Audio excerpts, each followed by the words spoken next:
আসসালামু আলাইকুম। আমি আজকে চিকেন বিরিয়ানি রান্না করব, খুব অতি সহজে তাড়াতাড়ি। আমি এখানে 1.5 কেজি চিকেন নিয়েছি, সাথে গরম মশলা নিয়েছি এবং সাথে আলু নিয়েছি। আমার বাচ্চারা খুব পছন্দ করে বিরিয়ানিতে, তাই আমি এটা নিয়েছি। পেঁয়াজ, তারপর আমি খাঁটি গরুর দুধ নিয়েছি, সাথে পোলার চাল, গরম মশলা।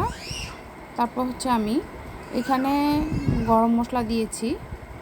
তো এই গরম মশলাগুলি যেমন কিশমিশ, বাদাম, শাহি জিরা, আপনারা যে কোনো বাদাম নিতে পারেন। আপনারা এগুলো সব একসাথে ব্লেন্ড করে এগুলি সব একসাথে করে নেবেন। পরবর্তীতে বিরিয়ানিতে এটা দিতে হবে। তো আমি এখন চুলা চালু করে দিলাম বিরিয়ানিটা রান্না করার জন্য। তো আমি এখন তেল দিয়েছি। তেল দেওয়ার পরে আমি এখন এখানে পেঁয়াজটা দিয়ে দিব। পেঁয়াজটা দিয়ে দেওয়ার পরে এখন এটাকে আমি পেঁয়াজ বেরেস্তার মতো করে নিব, ফ্রাই করে। তো ফ্রাই করতে আমাকে এখন কমপ্লিট করতে হবে। তো আপনারা তো জানেন বিরিয়ানি এক একজনে এক একটি নিয়মে রান্নাবান্না করতে পারে। তো আপনারা আমার বিরিয়ানিটা খেয়েই দেখবেন এটা কেমন ধরন, খুবই মজা। আপনার বাচ্চারা আঙ্গুল চেটে চেটে খাবে। আমার এই বিরিয়ানিটা আসলে এটা আমার নিজে থেকেই রান্না করা। সবাই তো সবসময় ভিডিও দেখে ফলো করে রান্না করে, এটা আমার নিজের মতো করেই রান্না করা। খুব ইজি প্রসেসে এগুলি বিরিয়ানিটা রান্না করা। তো আমি বিরিয়ানির রেসিপিটা আমার বাচ্চারা খুবই পছন্দ করে। এখন আমি এই মশলাগুলি একসাথে ব্লেন্ড করে নিব। একসাথে কাঠবাদাম, কিশমিশ, জয়ফল, জয়ত্রী, শাহি জিরা, আমি এগুলি একসাথে ব্লেন্ড করে নিব এখন। তো এই যে আমার ব্লেন্ড হয়ে গেল।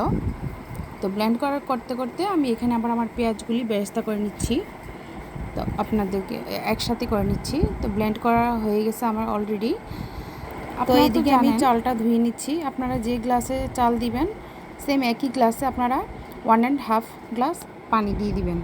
তো আমার চালটা এখন আমি এটা ধুয়ে নিব। চালটা ধোয়া, আমি চালটা মেপে নিচ্ছি। চালটা এখন মেপে নেওয়ার পরে আমি এখন চালটা ধুয়ে নিচ্ছি।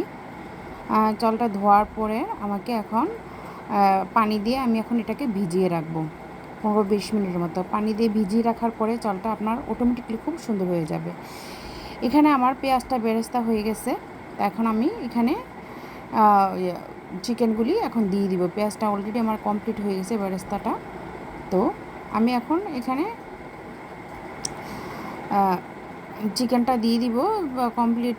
ঠিক এই পর্যায়ে আপনার পেঁয়াজ বেরেস্তাটা হয়ে গেলে একটু আপনাকে ব্রাউন শেপ করতে হবে পেঁয়াজটা, না হয় পরবর্তীতে পেঁয়াজটা আস্ত থেকে যাবে। এই যে আমি এখন চিকেনটা দিয়ে দিলাম। চিকেনটা দেওয়ার পরে আপনাকে সুন্দর করে এটাকে গোল্ডেন ফ্রাই করে এটা ভাজতে হবে চিকেনটা। তো চিকেনটা দেওয়ার পরে আমি এখানে গোল্ডেন ফ্রাই করে এটা ভেজে নিব। আমার চিকেনটা দেওয়া শেষ। চিকেনটা এখন আমি সুন্দর করে ফ্রাই করে নেব। এই মুহূর্তে আপনারা কেউ এটাতে লবণ ইউজ করবেন না, কেন কি লবণ দিলে এটার থেকে অটোমেটিকলি অনেক পানি বের হয়ে যাবে। তো আমার চিকেনটা লবণ ছাড়া ফ্রাই করে নিলাম, কত সুন্দর। এখন এই মুহূর্তে আমি গরম মশলাটা দিয়ে দিব। গরম মশলাটা দিলে হবে কি, এটা থেকে সুন্দর একটা এরোমা আসবে। এরোমাটা আসলে এটা চিকেনের গায়ে, চিকেনের যে একটা ব্যাড স্মেল থাকে ওটা চলে যাবে। তো এটা দিয়ে আমি অনেকক্ষণ ফ্রাই করব। তো ফ্রাই করতে করতে আমার এটা গোল্ডেন ফ্রাই করে নিব। তো এক পর্যায়ে আমি এখন আলুগুলি ভেজে নিব। আলুগুলি আমি সামান্য শুধু লবণ ইউজ করেছি, যে লবণ ইউজ করে আমি এটাকে ভেজে নিব। লবণ দিয়ে সুন্দর করে আমি এখন আলুটাকে ফ্রাই করে নিব। এই যে কড়াইতে আমার কড়াই গরম হয়ে গিয়েছে, তেল গরম হয়েছে, আমি এখন আলুটা দিয়ে দিলাম। আলুটাকে আমি এখন ফ্রাই করে নিচ্ছি।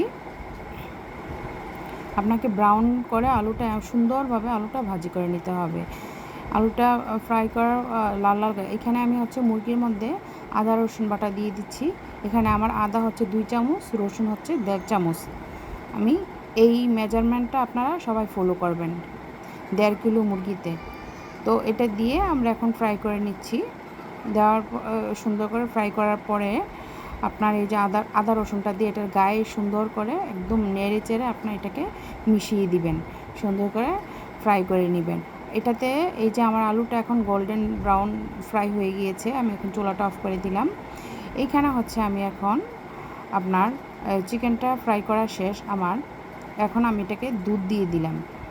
দুধ দিয়ে এখানে কোনো পানি ইউজ করা যাবে না।